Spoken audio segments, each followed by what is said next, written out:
was nothing. Hey, everybody, welcome back to the Gen X Nazarene. This is our second episode.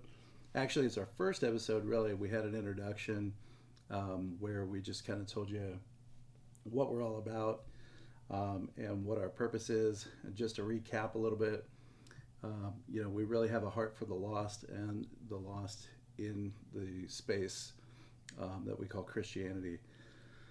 Obviously, with so many different denominations, over 45,000 in 2026, there's a lot of confusion as to what the truth is, who has the truth, and if you're raised in a certain sect and you have a certain belief, you just consider that true because It's all you can think. yeah, You're not allowed to think outside that. you've trusted that, and It's Gnosticism. yeah, right. All the people that you grew up with, that were your mentors in your theology, in your church, all those things, you hold those dear to your heart because those people love you, they care about you, and so it's easy to become indoctrinated into a false idea of who God is or what He has for you. So that's the mission of our channel, is to share the good news, and obviously, the good news is that God is alive and well, and you can reach Him, and He is there.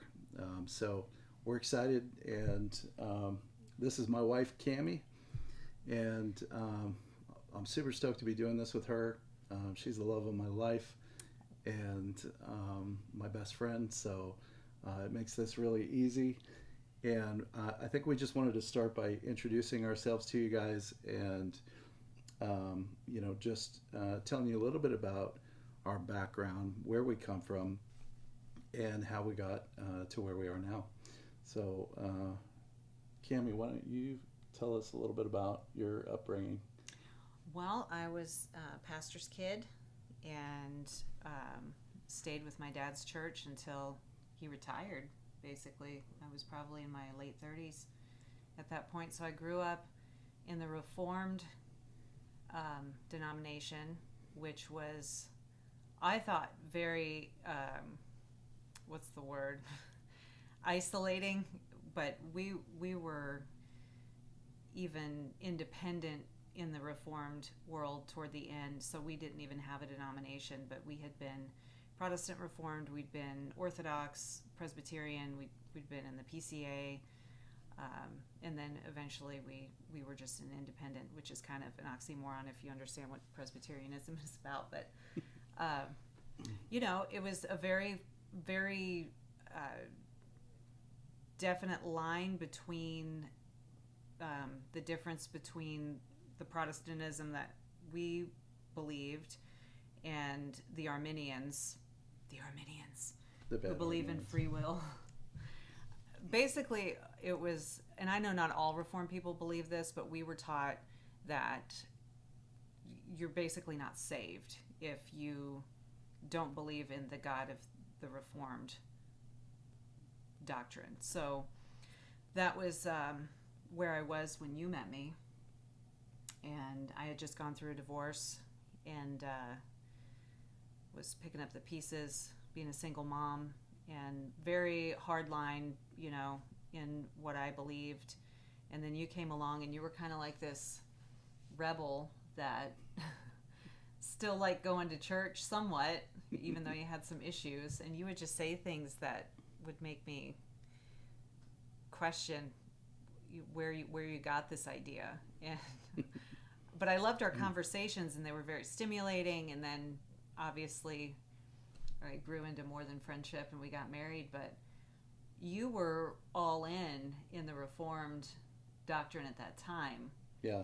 But some things never fully settled in Right. your spirit about what all that meant. So, Well, and just so our viewers understand, I came out of non-denominational thinking. So I was raised, my dad was a pastor as well, but in non-denominational thinking. And he wasn't a devout man, let's say. He had issues.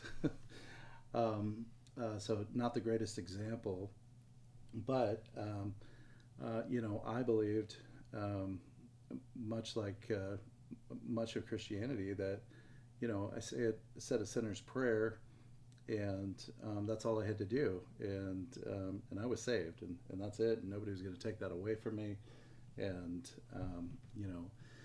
I just believed. I don't think I wanted to go out and do bad things, but at the same time, I was a little confused because I was like, well, I don't want to do these things, but if I do, I guess I'm covered. Covered in the blood. uh, so when I met you is when I got introduced to Reformed theology, and then I went all the way over to the other side, like an extreme move from non-denominational, no creed but Christ, grace is everything, to all of a sudden, for those of you who are familiar with Calvinism, 5 points of Calvinism, and these people are the elect, these people are not, these people are going to hell, and so it was a confusing time, and I remember being angry that nobody had ever taught me these things, and then I think when you and I got married, we went through Reformed church and Reformed theology and everything, and then as we started to discover some things on our own, we started coming back to center, as what I like to call it, and then really, with my background in ministry and your background in ministry, we had a little bit of a foundation there to be able to look at things objectively and say, wait a minute, is this really the truth? And would you agree? Yeah. Yeah, I was, for the first time, allowing myself to ask questions outside of the Reformed world, and entertaining the idea that there was maybe some gray area instead of it being so black and white. Yeah. And that was pretty freeing, because it's the questions that you have always deep down, but you feel like you're never allowed to ask, because that goes against your creeds, your doctrine of the church, what have you. And it just didn't seem, I didn't get answers that I was settled with, that sat well in my spirit. So you were a good source for me to talk to about those things. Yeah. And I know that you would just kind of throw some stuff out there. You just thought I was a little nuts. I'm like, where are you getting this? The biggest one was when you would say, the Bible isn't God. And I would be like, whoa, whoa, whoa. Oh, yeah. Slow down. That one got me really far in a bunch of churches. I think I've been kicked out of 13 churches in my life, all for saying the similar kind of thing. But, I realized, I think early on, before, God revealed what I feel now is his truth, I always had an inclination that, if God gives us his spirit, and his spirit is within us, and that's the spirit of God, and God is spirit and must be worshipped in spirit. So I have a direct communication with God. And then I just started thinking, like, did God promise me his spirit, or did he promise me the Bible? And, everyone that I knew immediately was so worried for me, so worried for me. And it was really frustrating, because my first inclination to these people that loved me and that knew me, trusted me, depended on me, all of a sudden they're thinking, wow, Isaiah's really off the deep end. And my first thought was, don't you know me? Don't you know me? I'm not just tossed by the wind to anything that comes along. Right. I care about the truth about my salvation. I care about the truth about Scripture and all these things. So that, I think, is kind of a lonely experience for anyone who's searching. And And it's really hard to communicate at the same time that you're not dissing the Bible, you know. Right. And and so I really kept a lot of that to myself and reserved some of those conversations just with you, because I never was trying to disprove the Bible or say, that it was fake or that we shouldn't listen or that the words weren't inspired. I just found things to be confusing. And the narrative that I'd always been taught was, well, if you're confused and if you found a contradiction, be excited because you're about to learn something that you didn't know before. Well, I mean, they were right. I did learn something that I didn't know before. Not in the way they not in the way that they thought that it would be. But, I think I speak for both of us when I say, my heart is to follow the Almighty, the Creator. And I know that that's your heart too. And, and I think if you can put yourself in a position where you can hear from God and want the truth and know the truth, He will reveal it to you. Yeah. By supernatural means. Yeah. And that's what's happening, I think, in our lives is God is revealing by supernatural means, and thankfully, recorded history, things that have been kept from us in modern day version of what we call church and gathering. And so, I think probably this line of thinking really started for me a couple years ago when I realized I could go straight to God for things, and then I just started praying more, and I realized after I started praying more and more and more that I was hearing from God. I'm like, well, wait a minute, this works. And that really led me to, okay, now that I'm having conversations with God, what does God want from me? What's my expectation? What's His expectation? How does this relationship work? And how has the transition been for you? Well, we were coming from opposite ends during this transformation, and I know that this is the first time we've gone public with where we're at now. Oh yeah. And this is going to shock a lot of people who've known me for a long time. So I was telling Isaiah this is bittersweet, because I know that we could potentially lose people that are near and dear because of this change in our belief system. But on the other hand, it's so freeing to finally realize what really feels like truth. Yeah. And not just feels, but what I know to be true now. Right. And through it all, though, God has only been good to me. And I know He's not removed His hand from me. He was gracious to me when I was somewhat in darkness about who He was my whole life. He was good to me then, and He's been good to me now. He's steadfast that way. So I know that He's going to hopefully work in the hearts of people that will be shocked by what we have to say. Yeah. But, I trust God. I trust God to have our backs with the truth. But when we were in Michigan, I think this was probably about 4 or 5 years ago, I was on Facebook one night and I saw a discussion on somebody's page. It was an argument about the violence that is going on in the world is directly related to the fact that we don't care as a species, that we are torturing and killing millions and billions of innocent animals in horrific ways every year, and that Jesus was vegan. And when I saw that, it shocked me because I've never liked meat. I've gone years without eating meat. I only ate it because I thought I was missing something if I didn't have it. But at the same time, someone to say that was almost blasphemous, because clearly in the Bible it talks about Jesus eating fish and the feeding of the 5,000 and all the sacrifices that God ordered.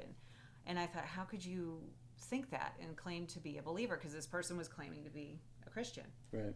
So it got me searching, obviously, online. And I found the Minister of Wellness, which, I mean, I was just so blown away immediately. And I had never heard anyone talk about the Essenes and the Nazarenes. And you think, when you hear Nazarene, you think someone from Nazareth in the Right. Bible. You don't think that it's anything more than that. But digging into that was a deep rabbit hole that opened up a lot of hidden information that had been buried over time. Yeah. And I had never heard anyone talk about the Essenes and Nazarenes Yeah. in church. It was just, as a group of people with certain beliefs. So moving in that direction, I was convicted in that moment. I'm not going to eat meat again, and I still would cook it for you. And over the years, I would try to get you to listen to Yeah. certain episodes of the Minister of Wellness, and you're having kind of one. resistant.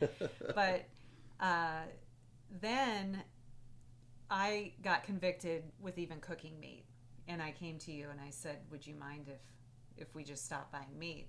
And you would not have married me if I had been vegan or vegetarian before. You were so into your 3 meals a day, Yeah. Meat and potatoes. Meat Yeah, and potatoes. it was just a part of who you were. So, but you were very gracious, and you said, as long as it tastes good. Yeah. So then I started cooking what I call transition foods, and it was pretty good. Yeah. And you liked, I would say, most of it. And Yeah. then you found after a while, if you ate meat somewhere else, if you were at work and if people brought stuff in, you would feel sick. Yeah. And then you were slowly starting to move in the direction of kind of like the Old Testament eating, where you stopped eating pork, which was huge. Right. Not eating bacon was huge. Yeah. And then you would stop. Then you stopped eating pretty much everything, because it was just making you feel bad. Although you weren't convicted that it was wrong. No, I wasn't. I wasn't convicted. And just to take a step back for our viewers a little bit, most people think that that Jesus was from Nazareth because when he was crucified, the title was, as we think, Jesus of Nazareth on the cross, but he really wasn't from a place called Nazareth. As a matter of fact, there's no geographical location called Nazareth. What it meant was there were 3 different sects of Judaism. There were the Pharisees, the Sadducees, and the Nazarenes. And John the Baptist, most critical scholars will agree, was a Nazarene. Was an Or Essene. Essene. Those things were kind of, Almost interchangeable. yeah. Same sect, different subversion of that, but they shared the same things in common when it came to temple sacrifice. They didn't. They rejected the sacrifice. They rejected the sacrifices, and they had a different version of the law that had been given after the Second Temple period in the carrying away to Babylon. So that's a little bit of a different conversation that we'll have as we go forward. But I think, going back to what you were saying, you were on this specific road of not eating meat anymore. Mm-hmm. But I was also curious, like, who are the Essenes? Who are the Nazarenes? Right. Because I was learning from the Minister of Wellness, Yeah. Jesus. The most angry. He's not anymore. Not anymore. He's not anymore. He's had a major shift. But at the time, yeah, He was the angriest preacher I've ever heard.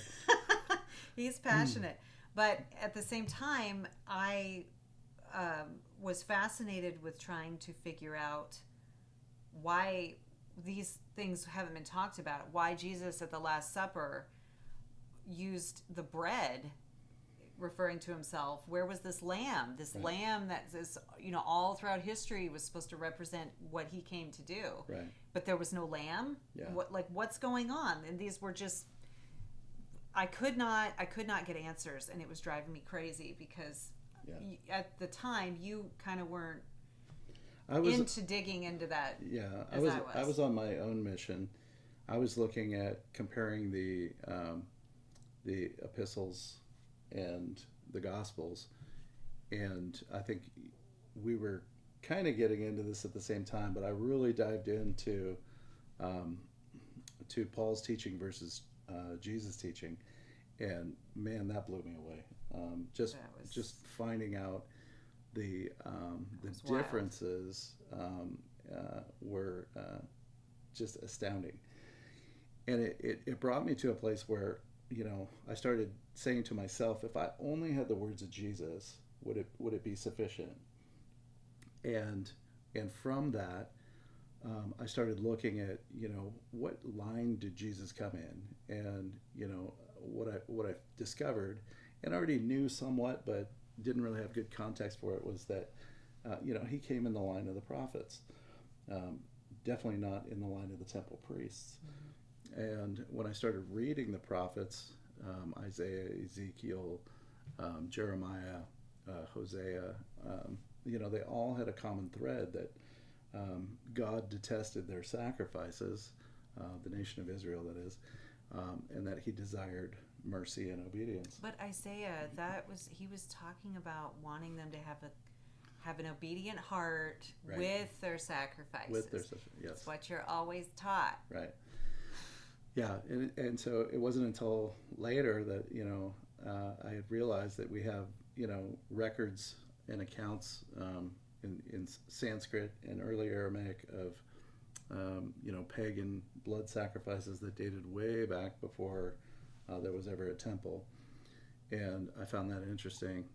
And then I started reading things like Jeremiah 8:8, where he says the lying pen of the scribes has made the scriptures a lie. Recorded it falsely. Yeah. So but it became very confusing because in one place God loves the sacrifice, God commands sacrifices, and then in another place he doesn't, and he doesn't want it, and he hates it, and he wants mercy and justice.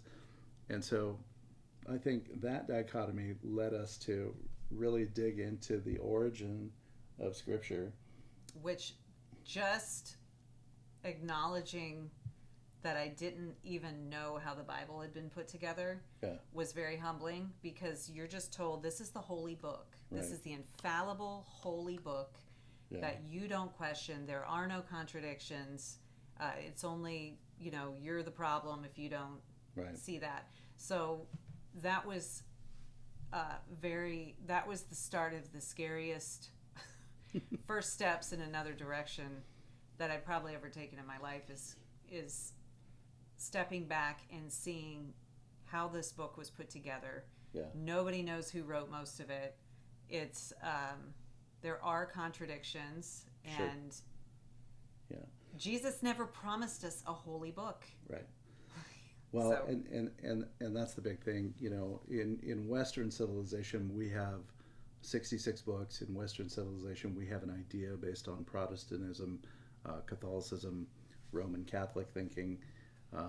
But in other countries, we have Anglicans, Orthodox, Coptic, much older versions of the Bible that have 80 some odd books, like the Ethiopian Bible.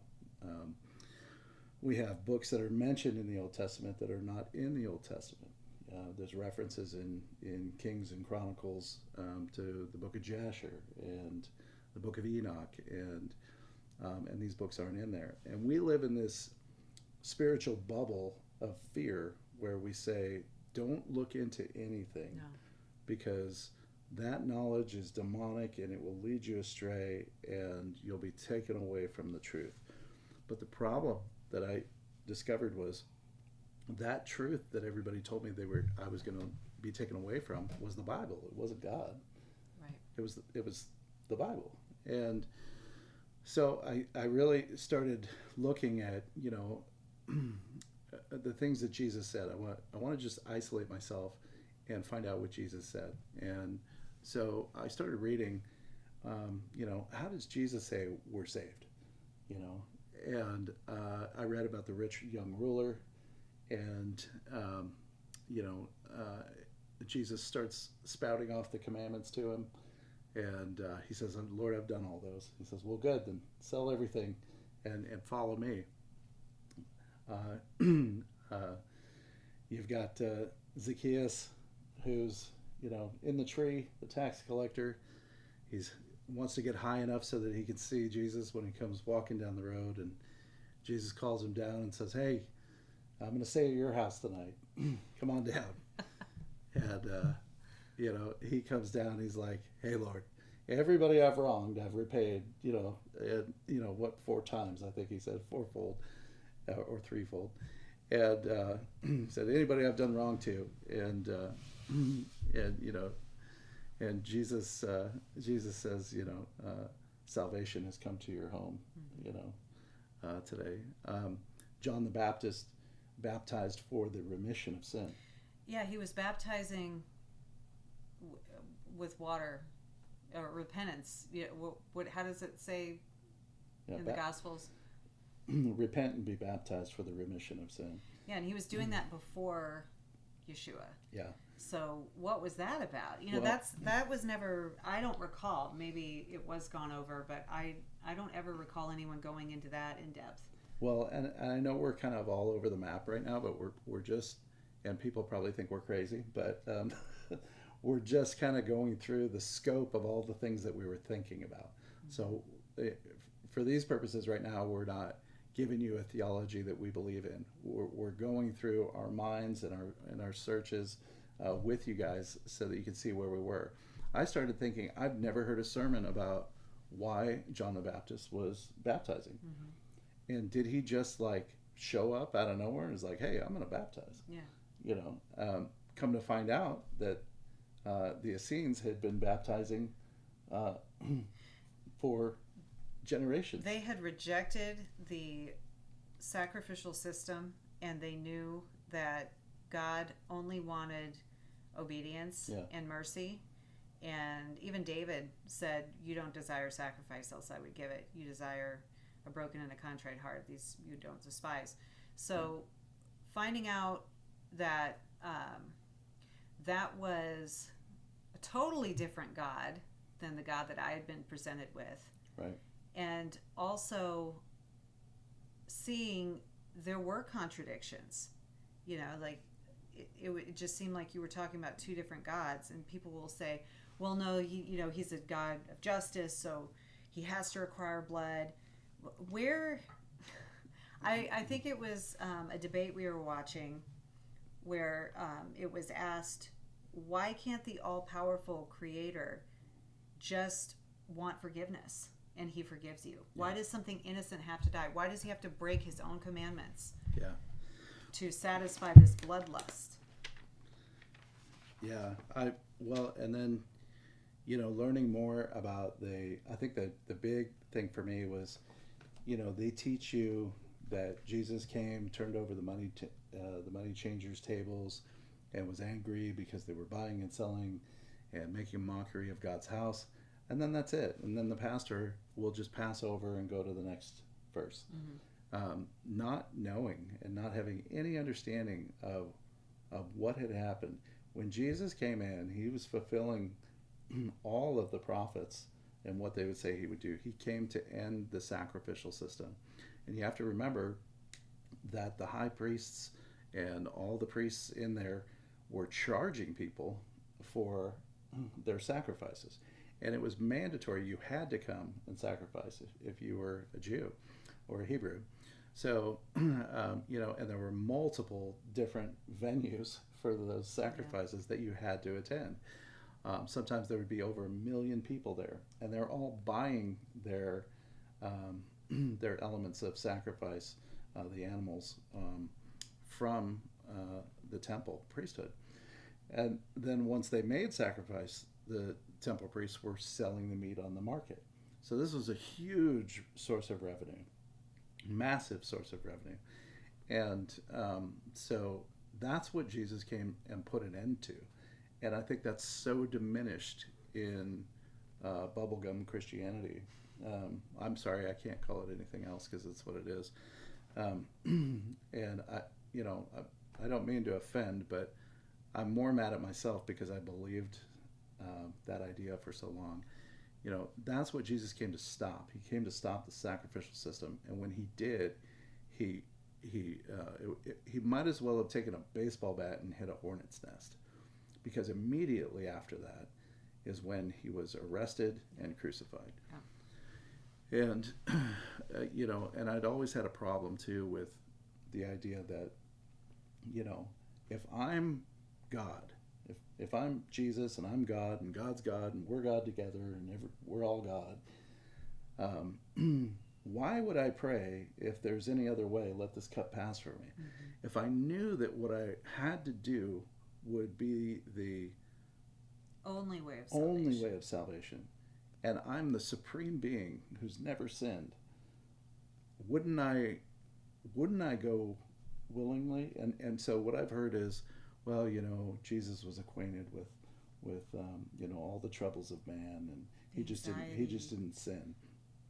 Yeah. And come to find out, if you put that idea together with the idea where Jesus says no man has greater love that he would lay down his life for his friends, and that's what he did. He laid down his life for his friends. He ended the temple system, and so these are all the things that we were discussing, and it was like 10 things at a time that we were finding.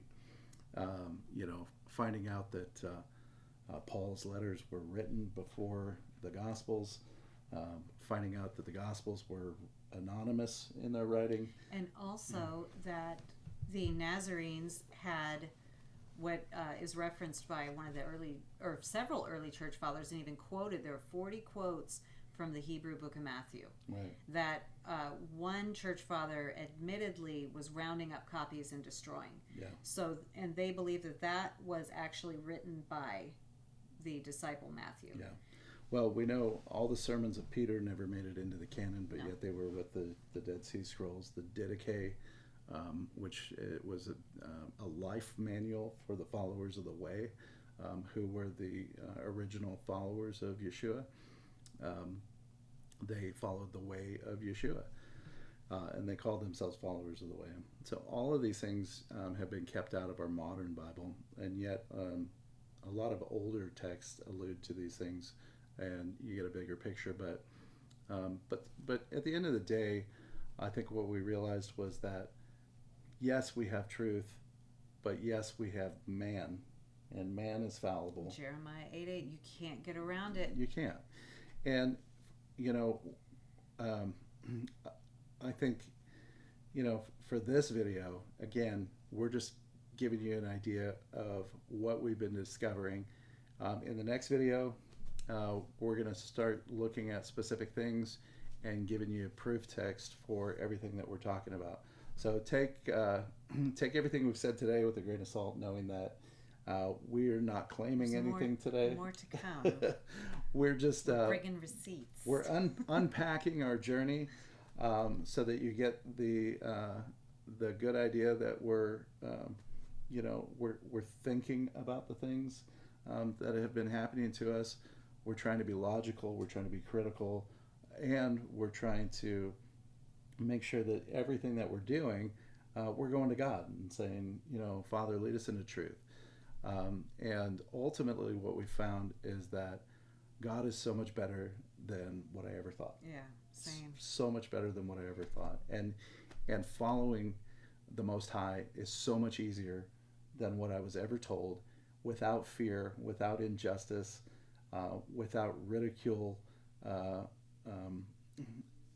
because you are not perfect.